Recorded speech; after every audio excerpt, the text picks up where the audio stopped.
to second this motion on consideration of the Senate amendments to the National Rating Bill. And as the chair has said, Honorable Speaker, the committee has considered all the amendments, and they agree with a number of the amendments as amended by our Senate, our colleagues in the Senate. Honorable Speaker, if you can protect me from the member for Emurua Dikir and the member for Kiambaa, but the laughter was coming from the member for Emurua Dikir. And you know, Honorable Speaker, these people who purport to be kingpins have a problem. You have seen the problems that we have in the Mount Kenya region because of this kingpin syndrome. Now the member for Emurua Dikir, who purports to be the Kipsigis kingpin, is now harassing the Honorable Kawanjiko because the Honorable Kawanjiko is able to withstand kingpins from the Mount Kenya region. We will just ask Honorable Member for Emurua Dikir to keep the consultations low. That's it. And especially the laughter. That's it. The laughter is choking. Honorable Speaker, I was saying when the Committee for Lands considered these amendments, they have agreed with a number of these amendments, Honorable Speaker. Is it on that and the amendments... Hold on, Majority Leader. Honorable Kaluma, I hope you are not majority, on member. Honorable Speaker, I hope you are attentive to Honorable Ichungwah, who is our Majority Leader and the Leader of the House.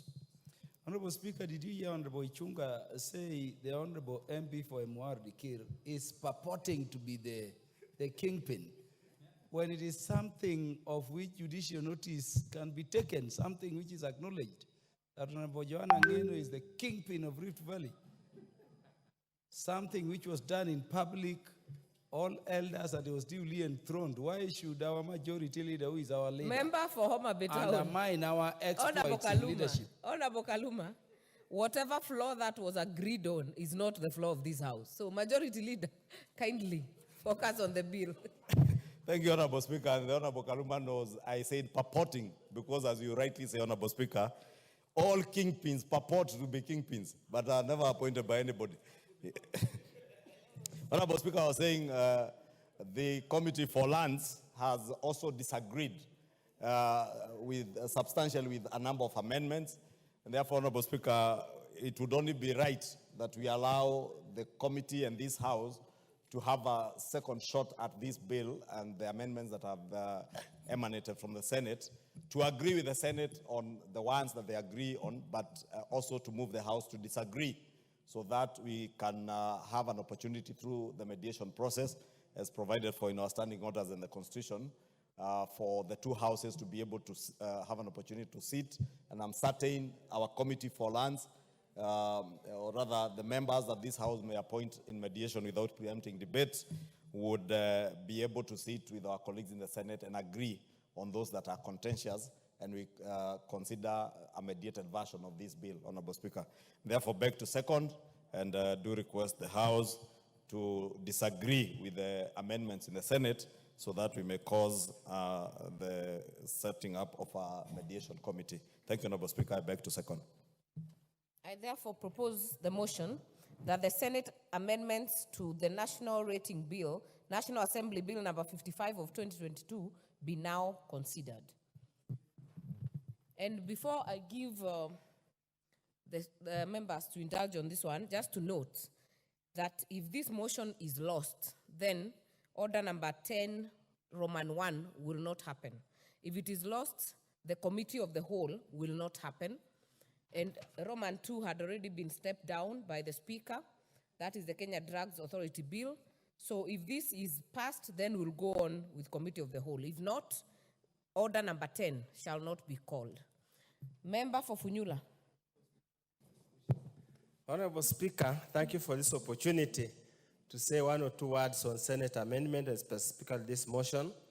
And Honorable Speaker, I can remember very well the acrimonious way we passed this bill in this House in October last year, when together with other technical professionals in this field, we had raised some far-reaching amendments that would have enriched the bill, so to speak.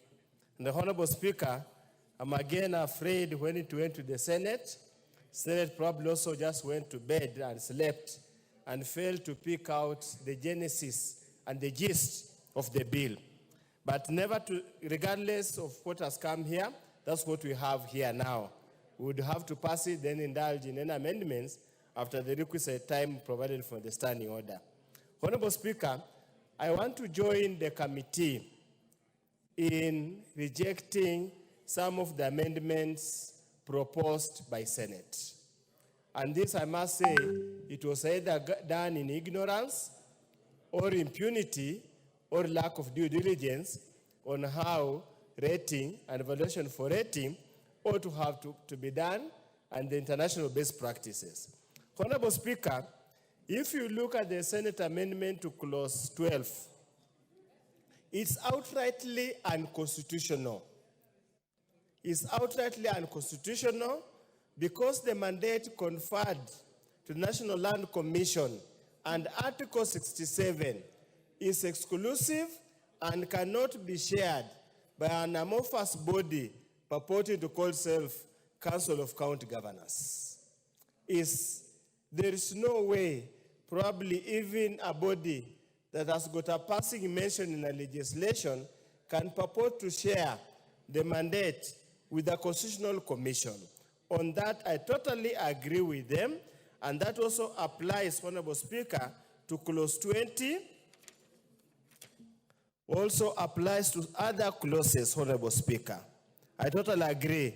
I also agree entirely with the committee on the proposed inclusion of new clause 24A.